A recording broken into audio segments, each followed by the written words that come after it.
नमस्कार दोस्तों, एसएससी के UI01 के यूट्यूब चैनल का फिर से एक बार स्वागत है। दोस्तों, हम उम्मीद करते हैं कि आप भी स्वकुशल होंगे और आपके परिवार भी स्वकुशल होंगे। तो दोस्तों, आज मैं आपके लिए बिहार NMS एग्जामिनेशन 2022 का मोस्ट इम्पॉर्टेंट मैथ का क्वेश्चन लाया, जो दोस्तों मैं अपने एक्सपीरियंस से तैयार किया हूँ। तो दोस्तों, ये सभी क्वेश्चन बहुत ही इम्पॉर्टेंट है। तो दोस्तों चलिए क्वेश्चन को शुरू करते हैं, क्योंकि आपके पास समय नहीं है। चलिए देखिए, फर्स्ट नंबर क्वेश्चन है कि जब आपको इस प्रकार से क्वेश्चन मिले तो आप दोस्तों क्या करिएगा, भिन्न का जोड़ करिए। 5 एकम 5 दोस्तों, 5 एकम 5 और 5 में से 1 घटाया कितना होगा, 4। तो 4 बटे क्या आया, 5 आया। फिर गुना दोस्तों, 6 से 1 में गुना, 6 एकम 6, 6 में 1 घटाएगा तो क्या आएगा, 5, 5 बटे 6। दोस्तों जब इस प्रकार आप 100 तक बढ़िएगा तो आएगा ऊपर में 99 अब बटा में 100। तो दोस्तों आप देखिएगा कि ये उसके बाद 6 से 6 यहाँ 99 में कट जाएगा, सिर्फ बचेगा क्या दोस्तों, 4 बटे 100 बचेगा। जब आप इसको काटिएगा तो 2 से तो आएगा 4 से काट दे, 4 एकम 4 और 25 चौके 100, यानी 1 बटे 25 आपका सही आंसर होगा। अगला है दोस्तों, अगला क्वेश्चन है, देखिए घातांक करने से, घातांक करने का भी क्वेश्चन पूछा जाता है। तो दोस्तों जब आपको इस प्रकार से क्वेश्चन दिखे तो आप पहले क्या करिए, घातांक करने के बराबर का नियम लगाइए। जब दोस्तों पावर माइनस में तो क्या होते हैं दोस्तों, उलट जाते हैं। तो 3 ऊपर चल जाएगा और 3 पर पावर 2 लिखा जाएगा। फिर माइनस है, 1 बटे 2 है तो 2 ऊपर चल जाएगा, 2 पर पावर 3 लिखा जाएगा और ब्रैकेट बंद। फिर दोस्तों भागा है 4, 1 बटे 4 है, 1 का स्क्वायर 1 ही होता है, 4 का स्क्वायर 16 होता है। ठीक है दोस्तों, उसके बाद जब आप इसको ऐसे लिखिएगा, 3 का स्क्वायर होगा 9 और घटा और 2 का क्यों होगा 8 और ब्रैकेट बंद। और दोस्तों 16 नीचे में था, गुना में बदलेगा कहाँ जाएगा, ऊपर आ जाएगा। जब 9 में सब 8 घटाएगा तो 1 आएगा और 16 से गुना करिएगा कितना आएगा, 16। और दोस्तों 16 का पावर क्या लिख सकते हैं, तो 2 देखिए यहाँ इसके पावर 2 पे पावर समथिंग है, 2 पर पावर x है, तो 16 का आप 2 पर पावर x, 2 पर पावर कैसे बनाते हैं, तो 16 का अगर दोस्तों 2 अगर 16 को आप पावर के रूप में लिखना है तो 2 पर पावर 4 लिख सकते हैं। और यहाँ पे दोस्तों 2 पर पावर x है। जब बेस सेम हो तो दोस्तों घातांक करने का नियम होता है कि बेस सेम हो तो पावर भी आपस में क्या हो जाते हैं, बराबर हो जाते हैं। तो यानी x बराबर क्या आ गया, 4, यानी ऑप्शन नंबर 2 सही होगा।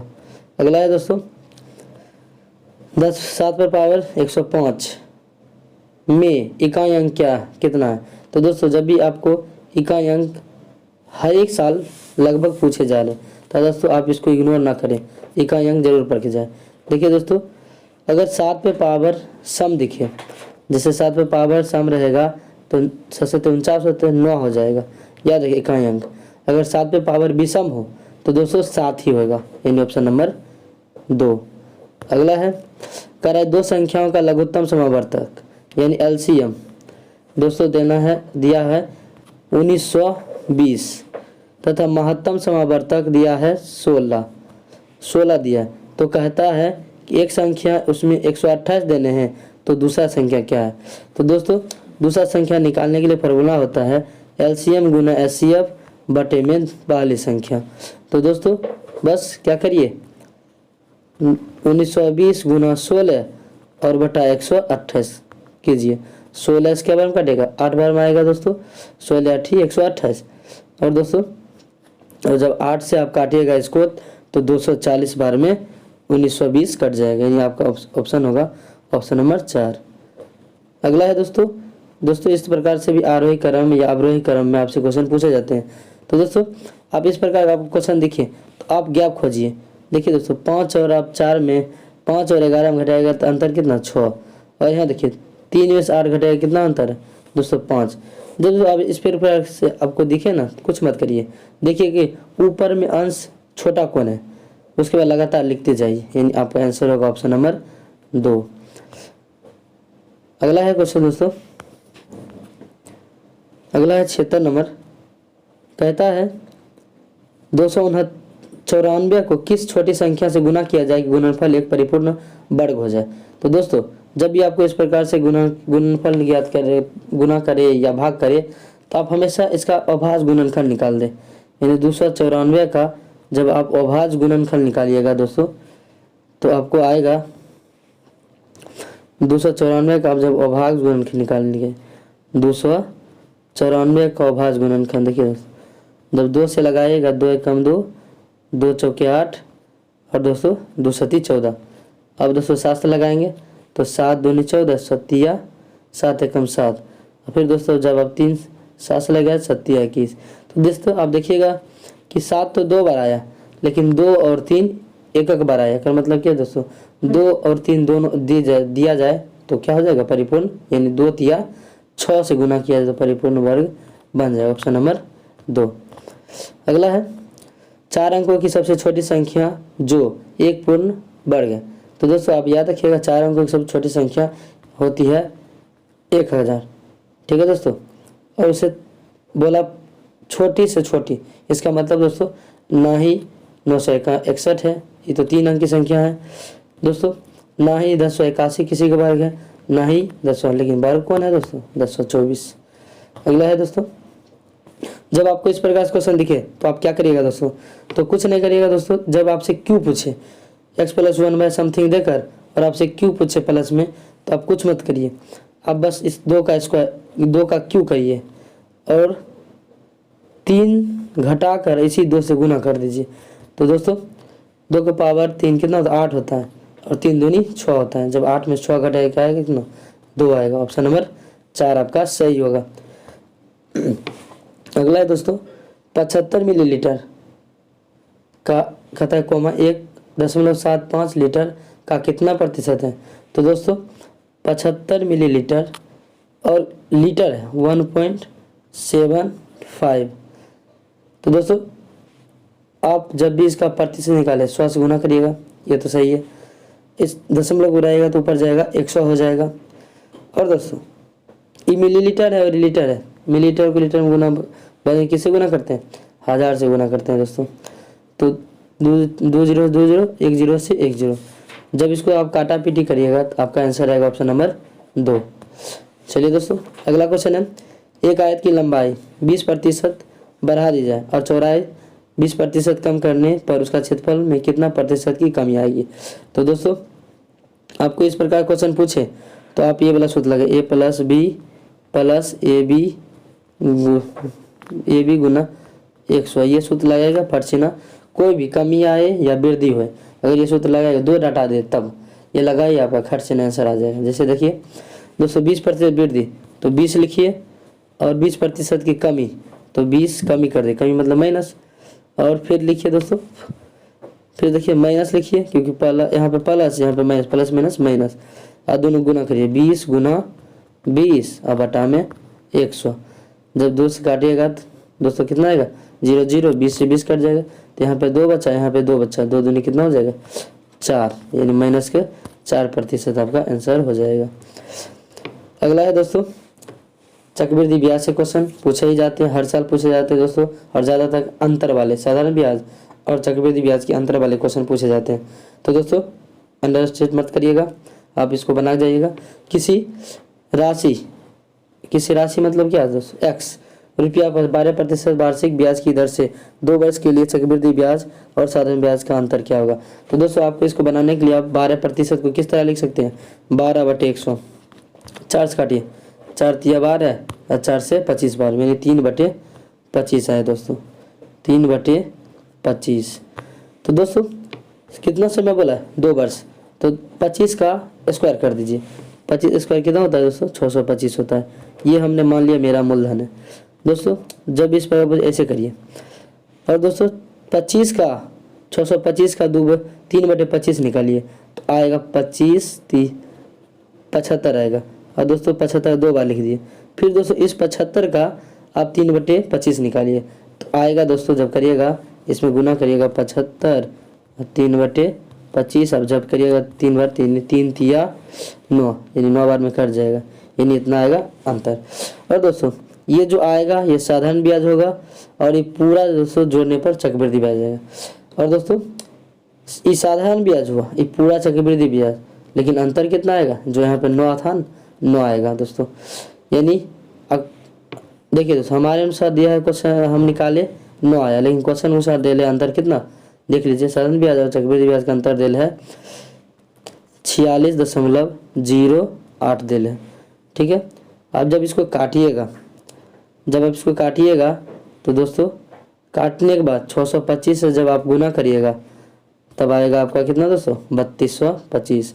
नहीं तो दोस्तों ऐसे लिख लीजिए 46.08 बटे 9 गुना 625। जब इसको काटा पीटा करिएगा तो आपको आएगा आंसर 3200। आप करके देख लीजिए दोस्तों, नहीं तो आप सूत्र से भी कर सकते हैं दोस्तों कि आपको क्रय मूल्य निकालना है।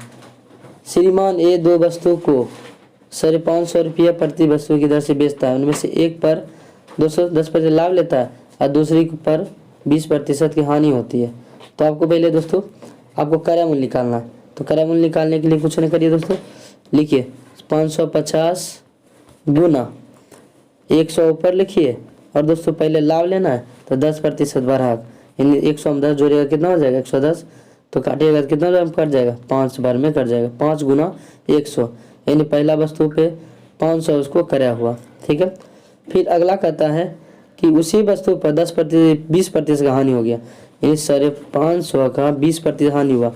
तो स्वाभाविक सामान लिए को दोस्तों हमको खरीदना है, तो 550 गुना 100 और दोस्तों 20% हानि हुआ, इसका मतलब 80 में देंगे। जब इसको काटा पीटे करिएगा और घटाइएगा तो आपका आंसर लाभ हो जाएगा दोस्तों, और आपका आंसर होगा 4, ऑप्शन नंबर 4 यानी 87.50 रुपया। अगला है 7 + 9 + 11 समथिंग ये सब रहेगा। तो आप देखिए तो जब इसी तरह सीरीज आपको दिखे तो आपको गुना, जब आपको इसी प्रकार सीरीज दिखे तो कुछ ना करिए, लास्ट लिखिएगा और गुना 101 बढ़ा कर लिखिए और बटा में 2। जब आप करिएगा तो दोस्तों आपको ये आंसर आ जाएगा। लेकिन दोस्तों उससे पहले आपको क्या करना पड़ेगा, 1 से 7 संख्या का आपको निकाल लेना है योग। तो दोस्तों 7 8 बटे 2 बटे में 2 4 7 दूनी 14 4 दोस्तों 7 चौक 28 आप घटाइएगा तब आपको ये संख्या प्राप्त होगा, अन्यथा संख्या आपको प्राप्त नहीं होगा। अगला है दोस्तों एक समबाहुभुज का प्रत्येक बाह्य कोण 40 डिग्री है, तो इस बहुभुज की संख्या कितनी होगी। तो दोस्तों इसको निकालने के लिए आप कुछ ना करिए, जब भी आपको इस प्रकार से क्वेश्चन दे तो बहुभुज जब भी पूछे या भुजाओं की संख्या पूछे तो आप देखिएगा बाह्य कोण दिया हुआ है, नहीं, हाँ बाह्य कोण दिया हुआ है 40, तो 360 में आप 40 से भाग दीजिएगा तो दोस्तों 9 बार में कट जाएगा, यानी भुजाओं की संख्या कितनी हो जाएगी 9 हो जाएगी। अगला है दोस्तों कहते एक लड़के की आयु उसके पिता की आयु की 1/3 है, तो 12 वर्ष बाद। दोस्तों एक लड़का है और उसके फादर है, एक लड़का है यानी बॉय है और फादर है।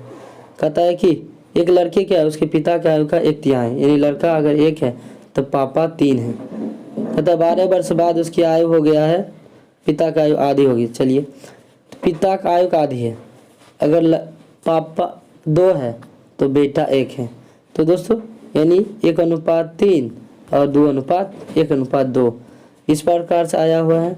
तो दोस्तों आप पहले अनुपात बराबर कर लीजिए, यहाँ कितना का अंतर है दोस्तों 2 का, तो 2 इसमें गुना कर दीजिए और 2 इसमें, तो 1 3 2 1 2 और 4, तो दोस्तों अंतर कितना का आया 1 का आया, 1 यहाँ 2 यहाँ, 1 का अंतर है 3 यहाँ 1, अंतर बराबर हो गया। यानी दोस्तों 1 बराबर 12, तो हमसे पूछा क्या लड़का तो 1 ही था, तो 1 बराबर 12 वर्ष, यानी लड़का कितना वर्ष है 12 वर्ष का है। अगला है दोस्तों, अगला है किसी समलंब का परिमाप, यानी समलंब चतुर्भुज का परिमाप 104 सेंटीमीटर है, उसकी असमांतर भुजाओं की लंबाई 18 सेंटीमीटर है तथा 22 सेंटीमीटर है। तो कहता है उसका ऊंचाई 16 सेंटीमीटर है, तो समलंब का क्षेत्रफल। दोस्तों समलंब का पहले आपको क्षेत्रफल का सूत्र पता होना चाहिए, वो होता क्या होता है दोस्तों 1/2 होता है समांतर भुजाओं का योग, मान लीजिए a + b इंटू ऊंचाई। तो दोस्तों इसके लिए आपको क्या करना है, समलंब चतुर्भुज यानी किसी भी दोस्तों 2D आकृति का आपको पूछे तो आप क्या करना है, आपको सभी भुजाओं को आपको जोड़ना है। सभी भुजा को जोड़िएगा तो यानी कहने का मतलब दोस्तों क्या, ये समलंब चतुर्भुज है। तो जब उसे ये मान लेते ए है, ये भुजा बी है, सी है, डी है, सबको आप इसको इस सबको जोड़िएगा। जब आप सबको जोड़िएगा तो आएगा ए प्लस बी प्लस सी बराबर कितना 104 आएगा दोस्तों। जब इसका मतलब क्या, ए प्लस बी प्लस दोस्तों इसमें सी और डी ये भी है तो 104 और घटा कितना दोस्तों, इसको जोड़िएगा कितना आएगा दोस्तों 40 आएगा। 22 और 18 जोड़िएगा 40 आएगा। 100 जब आप दोस्तों 104 में 40 घटाएगा तो 4 और 6 यानी 64। ए प्लस बी को अर्थ आया 64। बस दोस्तों इस सूत्र पे लगा दीजिए 1/2 और ए प्लस बी यही लिखे थे हम 64 है और ऊंचाई कितना है दोस्तों 16 है। तो जब 2 काटिएगा तो 32, जब आप 32 आ गया दोस्तों 64 काटिए 16 और 32 गुना करिएगा तो आएगा 512। ठीक है दोस्तों, अगला चलते हैं। कहता किसी समचतुर्भुज का क्षेत्रफल है 272, उसके विकर्ण की लंबाई इतना है तो दूसरे विकर्ण। तो दोस्तों समचतुर्भुज का आपको सब फार्मूला पता होना चाहिए, होता है 1/2 गुना विकर्ण 1 गुना विकर्ण 2। तो दोस्तों जो देल है बस आप रख दीजिए। तो देखिए क्षेत्रफल देल है 272 1/2 और दोस्तों पहला विकर्ण है 32 लेकिन दूसरा विकर्ण पता नहीं है। तो दोस्तों 2 काटिएगा 16 बार में और जब दोस्तों आप 16 से 272 काटिएगा तो आएगा 17 बार में, यानी आपका आंसर होगा 17 सेंटीमीटर। अगला है दोस्तों एक तार को जब एक वर्ग के रूप में मोड़ा जाता है तो दोस्तों उसका क्षेत्रफल इतना है, यानी दोस्तों वर्ग का क्षेत्रफल क्या होता है भुजा स्क्वायर। जब भुजा स्क्वायर एन है तो जाएगा 484 एन आएगा तो क्या होगा दोस्तों 484 होता है 22 का वर्ग 22 सेंटीमीटर मीटर स्क्वायर सेंटीमीटर हो जाएगा, यानी भुजा आया सेंटीमीटर। लेकिन दोस्तों जब एक वर्ग के तार को मोड़ा जाएगा तो इसका मतलब क्या हुआ कि वर्ग का परिमाप और वृत्त का परिमाप आपस में क्या हो जाएंगे बराबर, यानी कहने का मतलब कि वर्ग का परिमाप 4 गुना भुजा यानी 22 से गुना करेंगे तो क्या 22 चौके 88 इतना आया दोस्तों। तो दोस्तों वृत्त का परिधि क्या होता है पाई 2 पाई आर होता है, तो 2 पाई आर मतलब क्या कितना 88 आ गया। अब देखिए इससे आप आर निकालिएगा कितना आएगा दोस्तों, जब 22 दूनी 44 जब इसको काटिएगा कहने करते कैसे दोस्तों दिखा देते हैं 22/7 2 और इंटू में आर बराबर 88। तो 22 दूनी 44 2 बार में कटेगा 2 बार में कट जाएगा तो यहाँ पे आर बचेगा 7 इन्हें गुनाम है इन्हें भाग में है इन्हें जगह तो गुनाम है 7 दूनी 14 बार में क्या हो जाएगा कट यानी त्रिज्या का मान आया 14। तो दोस्तों त्रिभुज का क्षेत्रफल क्या होता है, त्रिभुज का क्षेत्रफल होता है पाई आर स्क्वायर। तो पाई मतलब 22/7 आर कितना 14 गुना 14। जब इसको आप काटिएगा तो 2 आया 22 दूनी 44 14 गुना करिएगा तो आएगा 616। अगला है दोस्तों एक आयताकार खेत की लंबाई चौड़ाई में इतना अनुपात है और उसके क्षेत्र का परिमाप 100 दोस्तों 100 क्या है मीटर है, तो कहता है आयत का क्षेत्रफल ज्ञात करें। तो दोस्तों आयत का परिमाप क्या होता है 2 गुना लंबाई जोड़ चौड़ाई। ठीक है दोस्तों 2 गुना लंबाई जोड़ चौड़ाई, तो लंबाई मान लेते हैं कि दोस्तों 3x मान लीजिए और चौड़ाई 2x मान लीजिए। जब इसको 2 गुना 3x प्लस 2x करिएगा बराबर 100, तब इसको काटा पीटी करिएगा तो 5 दूनी 10x बराबर 100 आएगा और जब इसको x निकालिएगा तो आएगा 10।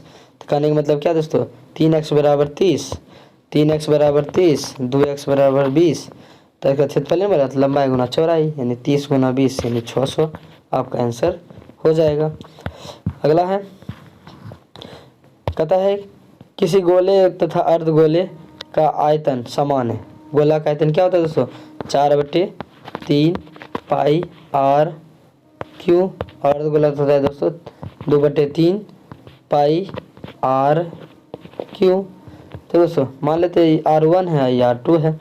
अब देखिए दोस्तों इससे ये कट जाएगा 2 बार में पाई से पाई कैंसिल हो जाएगा। तो दोस्तों आप देखिएगा यहाँ से ये बच्चा यहाँ से ये बच्चा, कहने का अर्थ हुआ दोस्तों कि आर क्यू R/R ये दोनों पर क्यों है दोस्तों, यानी क्यों आएगा कहने का अर्थ है कि 1 अनुपात और 2 बच लेगा दोस्तों यानी 2 पर यानी 3 यानी 1√Q2 यानी ऑप्शन नंबर आपका 4 आंसर हो जाएगा। तो दोस्तों आपको उम्मीद करता हूँ कि आपको वीडियो अच्छा लगा होगा और दोस्तों कोई भी सवाल में आपको दिक्कत है दोस्तों आपको वीडियो को 2 से 3 बार ज़रूर देखें, क्योंकि दोस्तों इससे श्योर है इसी तरह से क्वेश्चन आएंगे, और हो सकता है कि दोस्तों यही क्वेश्चन आ जाए। तो दोस्तों आज के लिए इतना ही, फिर मिलते हैं हम लोग दोस्तों नेक्स्ट वीडियो में। तब तक के लिए धन्यवाद। जय हिंद, जय भारत।